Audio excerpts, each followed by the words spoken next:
వృశ్చిక రాశి అన్నారు. ఈ వృశ్చిక రాశి వారి యొక్క విధానాలు ఇలా ఉంటాయి. ఈ వృశ్చిక రాశి వారికి అర్ధాష్టమ శని ప్రభావం పనిచేస్తుంది. వృశ్చిక రాశికి ఆధిపత్యాన్ని వహించింది కుజుడు. కుజుడు ఉన్న స్థానం వృశ్చిక రాశికి సప్తమ స్థానంలో ఉన్నాడు. ఈ కోపం ఎక్కువ, కుజుడి కోపం ఎక్కువ. మొట్టమొదటి మేషరాశి వారికి ఉన్నప్పుడు చెప్పుకున్నాం. మేషరాశి ఫలితాలు చాలా బాగున్నాయని మనం చెప్పుకున్నాం. ఈ వృశ్చిక రాశి వారి ఫలితం బాగాలేదు. అర్ధాష్టమ శని, భార్యాభర్తల మధ్యన కలతలు, భార్యాభర్తల మధ్యన పూర్వకాలములందు ఏదైనా కోర్టు వ్యవహారముల్లో చిక్కుకుని, భార్యాభర్తల మధ్య కోర్టు వ్యవహారాల్లో కానీ చిక్కుకుని, లేకపోతే పోలీసు వ్యవహారాల్లో కానీ చిక్కుకుని ఉంటే అది విడగొట్టడానికి చాలా ఎక్కువగా ఉపయోగపడుతుంది. ఏలినాటి శని ప్రభావం, అష్టమ శని ప్రభావం, శని మహర్దశాకాల ప్రభావం ఒక ఎత్తు అయితే, ఈ మూడు ఒక ఎత్తు అయితే, అర్ధాష్టమ శని యొక్క ప్రభావం చాలా ప్రమాదమైంది. ఈ అర్ధాష్టమ శని ప్రభావం అంటే చాలా వికృతంగా ఉంటుంది. దానికి చెప్పుకోవాలంటే షర్ట్ ఉందండి, మాసిపోయింది. ఇదే శని ప్రభావం ఉంటుంది, మాసిపోయింది. దాన్ని శుభ్రపరచాలంటే ఉతకాలి. ఉతకంటే ఎలా ఉతుకుతారు? ఒక బాణలోని నీళ్లు పోసి ఆ నీళ్ళల్లోని ఈ షర్ట్ని వేసి ఆ తర్వాత ఈ మాత్రం సోడా పోసి పొయ్యి మీద పెట్టి కొత్తగా మరిగిస్తారు. మరిగిన తర్వాత దాన్ని తీస్తారు. తీసిన తర్వాత వదిలేస్తారా? ఏ సబ్బు రాసి బండకేసి బాస్తారు. షర్టుకు ప్రాణం ఉంటే ఎంత బాధపడుతుంది అది ఆలోచించండి. ఇక్కడ బండకేసి బాధేశారు, అయిపోయిందా?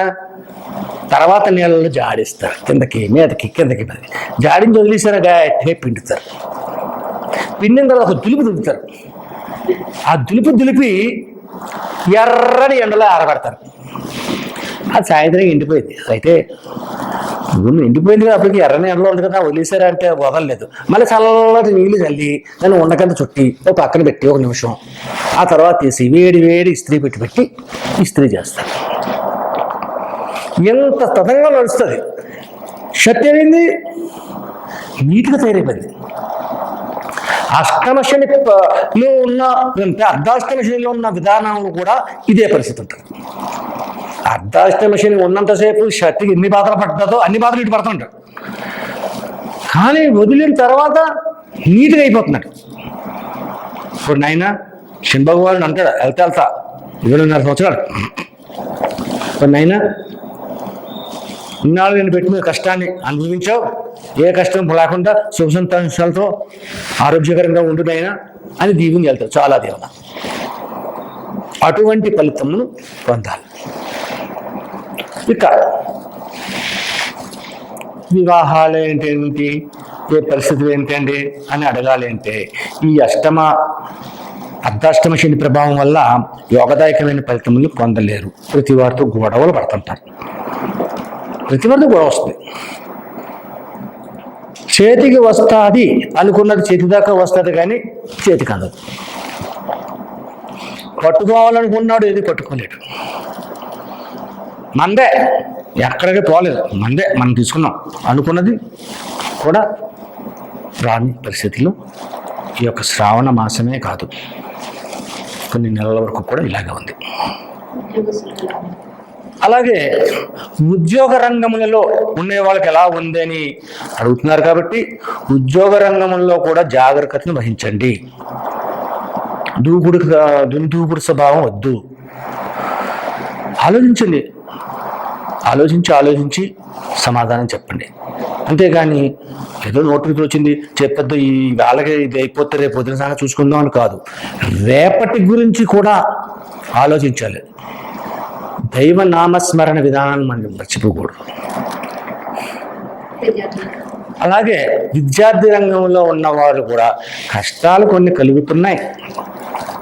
మైండ్ కొద్దిగా ఎక్కడెక్కడికో ఆలోచనకి వెళ్తుంది. కుటుంబ పరిస్థితి ఇలా ఉంది. విద్యార్థులకి, చదువుకునే వాళ్ళకి అటువంటి ఆలోచనలు రాకూడదు, కానీ వస్తున్నాయి. అయినను దృష్టి సారించండి, చదువు మీద దృష్టిని సారించండి, కష్టపడండి. వచ్చేది సెప్టెంబర్ నెల, ఆ సెప్టెంబర్ నెలలో ఫలితాలు కూడా శుభప్రదమైన ఫలితాలు పొందాలి.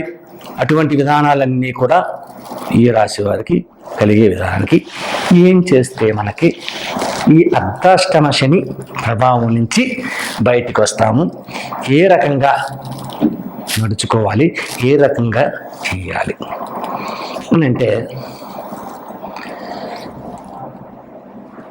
ప్రతి అర్ధాష్టమ శని ప్రభావం అంటే ప్రతి శనివారం నవగ్రహములు ఉన్న శివాలయానికి వెళ్ళండి. నవగ్రహములు ఉన్న శివాలయానికి వెళ్ళి ఆ శివాలయంలోని ముందుగా నవగ్రహముల చుట్టూ 27 ప్రదక్షిణలు చేయండి. 27 పుష్పాలు చేతితో పట్టుకుని ప్రదక్షిణ చేసి ఒక పుష్పం అక్కడ పెట్టండి. ఏ పుష్పాలైనా పర్వాలేదు, పుష్పంలో ఏ పుష్పం ఉంటుంది, ఆ పుష్పాలు లేకపోతే ఆకులు లేకపోతే చింతగడ్డలు, దాంట్లో ఉంది. అది కౌంటింగ్ కోసమే కానీ భక్తి కోసం కాదు, అది భక్తిలోకి రాదు. మీరు చేసే ప్రదక్షిణే వస్తుంది. ఆ ప్రదక్షిణ చేసేటప్పుడు ఆదిత్యాయ సోమాయ మంగళాయ బుధాయ గురు శుక్ర శనిబచ్చి రాహవే కేతవే అని, ఇది మన పంచాంగంలో మొదటి దాంట్లో గంటల పంచాంగంలో మనం చదువుకుంటే ఆ చదువుతో ప్రదర్శన చేయండి. 27 ప్రదర్శనలు అవ్వాలి. ఎందుకు 27 చేయాలి? నవగ్రహాలు 9 కదా, మరి 27 ప్రదర్శన చేయమంటారు. అర్ధాష్టమ శని ప్రభావంతో పాటు మీలో ఉన్న కొంతమంది శత్రుభావం కలిగిన వాళ్ళు అందరూ కలుగుతున్నారు. వాళ్ళు ఎవరో మీకు తెలియదు. వాళ్ళు తెలుసుకోవాలంటే ఏదో నక్షత్రంలో వాళ్ళు ఉన్నారు. 27 నక్షత్రాలు ఉన్నాయి కాబట్టి అందుకని 27 ప్రదక్షిణ చేయాలి. ప్రదక్షిణ చేసిన తర్వాత శుభ్రంగా కాళ్ళు చేతులు మొహము కడుక్కోవాలి. అక్కడ నది ఉంటే శుభ్రంగా నదిలో స్నానం చేస్తే మరీ మంచిది. చక్కటి వస్త్రాలు మళ్ళీ మార్చుకుని ప్రదక్షిణ చేసి నమస్కరించుకుని, ఇంకా వీలైతే అక్కడ ఉన్న పంతులు గారికి పిలిచి సంకల్పం చెప్పి కొద్దిగా పూజలా చేయించండి అని చెప్పి చేస్తే మరీ మంచిది. ఆ తర్వాత అన్నీ అయిపోయిన తర్వాత స్నానం చేయడానికి కానీ అవకాశం ఉంటే స్నానం చేయండి. లేదంటే కాళ్ళు చేతులు ముఖము శుభ్రంగా కడుక్కుని కొన్ని నీళ్ళని తీసి నెత్తిన జల్లుకుని మరలా ఆ శివాలయంలోనే విభూది ఉంటుంది. ఆ విభూతిని నొసటి నిండుగా పెట్టుకోండి. ఆడవారైనా మగవారైనా నొసటి నిండుగా పెట్టుకోండి. ముఖ్యంగా మగవారి కంఠానికి రాయాలి, భుజములకు రాయాలి, భుజములకు విభూతి రాయాలి. ఈ యొక్క మోచేతుల దగ్గర నామాలు పెట్టాలి, ఈ మండల దగ్గర నామాలు పెట్టాలి, ఉదరానికి విభూతి రాసుకోవాలి. అన్ని పుండ్రాలు పెట్టాలి, విభూతి పుండ్రాలు మగవారు. ఆడవారైతే కొంచెం ముఖానికి కొద్దిగా విభూతి రాసుకొని బొట్టు పెట్టుకోండి. ఆ బొట్టు కూడా నుదుట, పాపిట, కంఠస్థ, వక్షస్థల, నాభి బొట్లు పెట్టుకుని వెళ్ళాలి. వెళ్ళి అభిషేకాన్ని చేపించండి. ఈశ్వరుడికి అభిషేకాన్ని చేపించండి. ఆ ఈశ్వర అభిషేకం చేస్తున్నంతసేపు యోగదాయకమైన స్థితులు పొందుతారు. ఎందుకంటే ముఖ్యంగా ఈ ప్రదక్షిణ నెలలో ఒక్కసారి చెప్పాను నేను, ప్రతిరోజు చేయమంటలేదు. ఈ యొక్క నవగ్రహ ప్రదక్షిణ, నవగ్రహ పూజ చేయాలనేప్పుడు శనివారం నాడు చేయండి. శనివారం నాడు చేసిన తర్వాత ఆ రోజు ఆయిల్ లేని ఫుడ్ తినండి. మీరు తినే తిండిలో ఆయిల్ తగలకూడదు. కనీసం తలకి కొబ్బరి నూనె కూడా రాయకూడదు. అటువంటి విధానాన్ని పాటించండి. ఈ యొక్క ఈ పూజ అయిపోయిన తర్వాత ఈశ్వరుడికి అభిషేకం చేశారు. చేసిన తర్వాత మధ్యాహ్నం కర్ర రైస్ అన్నారు, అలా ఉండిపోయింది. ఆ తదుపరి ఏదో ఈ శ్రావణ మాసంలో ఒక వారం మాత్రమే చెయ్యండి. శనివారం, అన్ని శనివారాలు చేయనవసరం లేదు. తదుపరి ఏం చెయ్యాలి? 12 సోమవారాలు ఈశ్వరుడికి అభిషేకం చేయించండి. 12 సోమవారాలు కూడా ఈశ్వరునికి అభిషేకం చేయించండి. ఈశ్వరాభిషేకం చేసిన తర్వాత మీకు వీలునైతే అన్నదానాన్ని చేయండి.